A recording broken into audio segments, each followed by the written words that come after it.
మన కాన్సెప్ట్ వచ్చేసి నేతాజీ సుభాష్ చంద్రబోస్.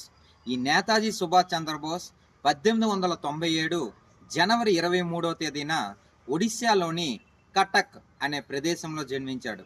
ఈ నేతాజీ సుభాష్ చంద్రబోస్ యొక్క ఆత్మకథే ఎన్ ఇండియన్ పిలిగ్రమీ. ఈయన రాసిన మరో గ్రంథమే ద ఇండియన్ స్ట్రగుల్. మరి నేతాజీ సుభాష్ చంద్రబోస్ మరి ఏ నినాదాలను ఇచ్చాడు సార్ అంటే, జై హింద్, చెలో ఢిల్లీ, నాకు రక్తాన్ని ఇవ్వండి, మీకు స్వతంత్రాన్ని ఇస్తాను అని అన్నాడు.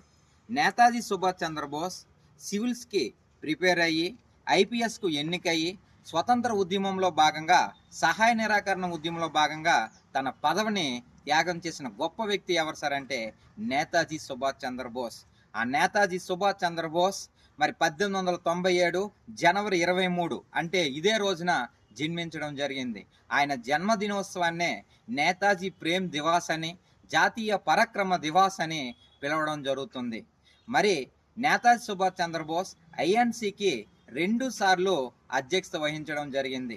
1938వ సంవత్సరంలో అలాగే 39వ సంవత్సరంలో మరి హరిపుర కాంగ్రెస్ సమావేశానికి అధ్యక్షత వహిస్తాడు.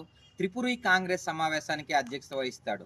త్రిపురి కాంగ్రెస్ సమావేశంలో అధ్యక్షత వహించి ఎవరిపై విజయం సాధిస్తాడంటే పట్టాభి సీతారామపై విజయం సాధించడం జరుగుతుంది.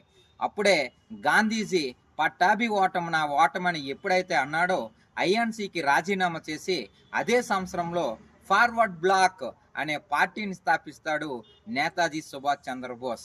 ఆ సుభాష్ చంద్రబోస్ ఇండియన్ నేషనల్ ఆర్మీని స్థాపించి దాన్ని కీలకమైన సంస్థగా తీర్చాడు. ఆజాద్ హింద్ ఫౌజ్ అనే సంస్థలో కూడా కీలకమైన పాత్ర పోషించిన వ్యక్తి నేతాజీ సుభాష్ చంద్రబోస్. అప్పుడే ఆయన ఇచ్చిన నినాదాలే చెలో ఢిల్లీ, జై హింద్, నాకు స్వతంత్రాన్ని ఇవ్వండి, నాకు రక్తాన్ని ఇవ్వండి, మీకు స్వతంత్రాన్ని ఇస్తాను అంటాడు. మరి ఈయన 1945వ సంవత్సరంలో విమాన ప్రమాదంలో చనిపోవడం జరుగుతుంది.